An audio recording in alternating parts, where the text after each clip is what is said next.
नमस्कार दोस्तों, राजस्थान संवाद में मैं चेतना शर्मा आप सभी का स्वागत करती हूँ। और जैसा कि आप हमारी गुर्जर सीरीज को ढेर सारा प्यार दे रहे हैं, उसके लिए मैं बहुत आभारी हूँ। ऐसे ही हमारे वीडियोस को प्यार देते रहिए।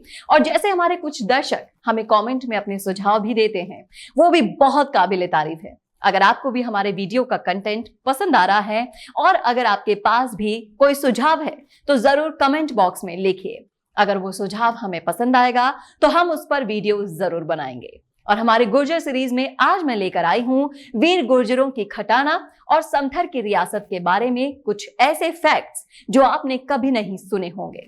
तो चलिए शुरू करते हैं। सबसे पहले बात करेंगे खटाना रियासत की। श्री रामचंद्र जी के ज्येष्ठ पुत्र लव की संतान लवे या लोवे गुर्जर कहलाते हैं। इसकी सैकड़ों शाखाएं हैं, जैसे कि बल्भी, गहलोत, चेची, खटाना और भी बहुत। प्राचीन काल में महाराजा खट भोज महाभारत युद्ध के समय किरोज क्षेत्र का शासक था। इसी महाराजा की संतान खटाना कहलाई थी। खटाना वंश में दो अन्य राजाओं के नाम भी इतिहास में खटाना के नाम से ही है। एक 11वीं शताब्दी में राजा जयसिंह या जयपाल खटाना का शासन अफगानिस्तान में था, जिसके बारे में भी बहुत न्यूज में आया करता था। जयपाल खटाना को धोखे से मारकर मुस्लिमों ने मुगल शासन की नींव रखी थी। आज भी अफगानिस्तान में गुर्जर हैं जो कि मुस्लिम गुर्जर कहलाते हैं। इस्लाम जैसे जैसे दुनिया में बढ़ा, उसने हिंदुओं को मारकर अपने शासन स्थापित कर लिए। समथर गुर्जर रियासत झांसी में खटाना वंश के पुराने अभिलेख इस तथ्य के साक्षी हैं कि जब सिकंदर महान ने 326 ईस्वी में वाहलेक यानी कि वर्तमान अफगानिस्तान पर आक्रमण किया था, तो उस समय सिंधु नदी और काबुल के बीच उनके एक महापुरुष पूर्वज राजा केदार राय का शासन हुआ करता था, जिसने सिकंदर महान के विरुद्ध पराजय पाई। 3री शताब्दी में राजा थक राय खटाना ने उत्तरी पंजाब पर अधिकार कर लिया था।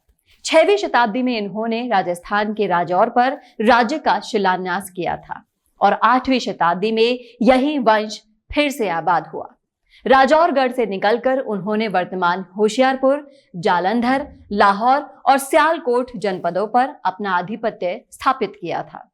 जब भीम माल और मंडोर के प्रतिहार गुर्जरों ने कन्नौज में गुर्जर साम्राज्य स्थापित किया और मेहर भोज महान गुर्जर प्रतिहार का काल आया, तो इस वंश का राजा, जिसे राज तरंगिणी में अखलान किया गया है, जिसे सामान्यतः राजा लखन कहा जाता है, जो अपने समय का वीर विजेता था, जिसने कन्नौज के गुर्जर सम्राट मेहर भोज महान की इच्छा पर काबुल के ब्राह्मण राजा रतविलास की सहायता की अरबों के विरुद्ध। 9वीं शताब्दी तक वर्तमान अफगान और पठान धार्मिक रूप से हिंदू थे। उनमें गुर्जरों के समान 4 वर्ग थे, जैसे कि पठान ब्राह्मण, पठान क्षत्रिय, पठान वैश्य और पठान शूद्र। खटाना गुर्जरों ने अरब सेना को पराजित करके बहुतों को काबुल में बंदी बना लिया था।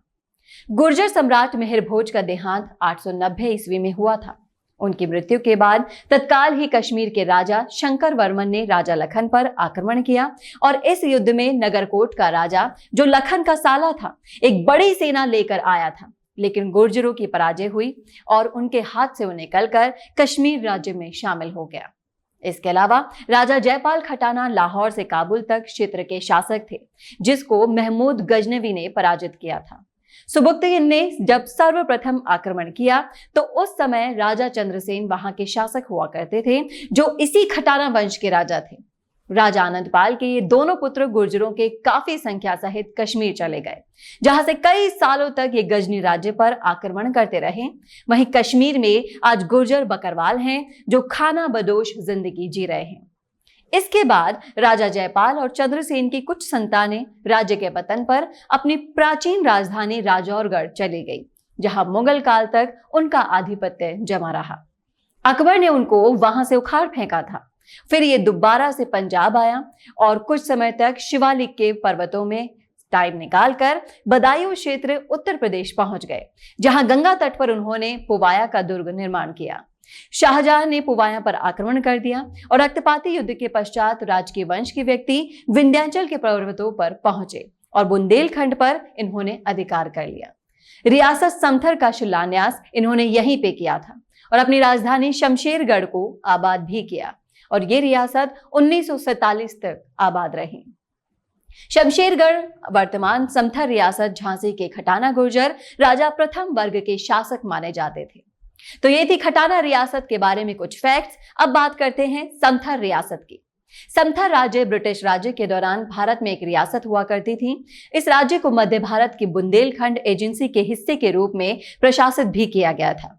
राज्य पर गुर्जरों के खटाना वंश का राज्य था और इसकी राजधानी समथर शहर थी, जो बुंदेलखंड क्षेत्र में एक समतल मैदान पर स्थित है, जो पहुज और बेतवा नदियों द्वारा पार की जाती है। इसके संस्थापक रंजीत सिंह थे, जिन्होंने 1760 में मराठा आक्रमण के कठिन समय से लाभ उठाते हुए अपने राज्य को स्वतंत्र घोषित किया था और मराठों द्वारा एक राजा के रूप में इसे स्वीकार भी किया गया।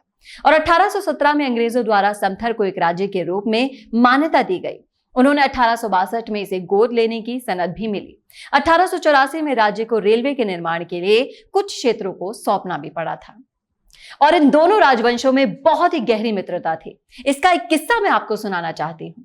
जब रानी लक्ष्मीबाई को झांसी छोड़ना पड़ा था तो अंग्रेज अश्वारोही सैनिक उनके पीछे लगे थे। भांडेर की पहाड़ियों पर अंग्रेजों और रानी के बीच युद्ध हुआ था, जिसमें रानी का साथ समथर के राजा के गुर्जरों ने ही दिया था। इस युद्ध में रानी का घोड़ा भी घायल हो गया था। वहां के गुर्जर ठाकुर ने रानी को अपने साथ चलने का निमंत्रण भी दिया था और कहा कि आपकी रक्षा हम करेंगे। तब रानी ने कहा कि मैं किसी और को मेरी वजह से मुसीबत में नहीं डालना चाहती। उन्होंने सिर्फ अपने लिए एक घोड़े का इंतजाम करने के लिए राजा को कहा।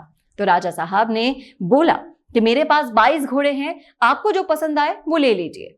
तो रानी लक्ष्मीबाई ने गुर्जर राजा के घोड़े को पसंद किया और उसी घोड़े के साथ आगे बढ़ी। तो ये थी वो वीर गुर्जर रियासतों की गहरे संबंध की कहानी। कैसे लगी आपको कमेंट करके जरूर बताइएगा कमेंट बॉक्स में। और ऐसे ही हमारे वीडियोस अगर आपको पसंद आ रहे हैं, अगर आप उसके लिए कोई कंटेंट सुझाना चाहते हैं तो कमेंट बॉक्स में जरूर लिखिएगा। आपकी हंसी से ज्यादा क्या कभी आपको कोई खूबसूरत बना सकता है? लेकिन जब इस हंसी का ख्याल रखने की बात आती है तो हम लापरवाही कर जाते हैं।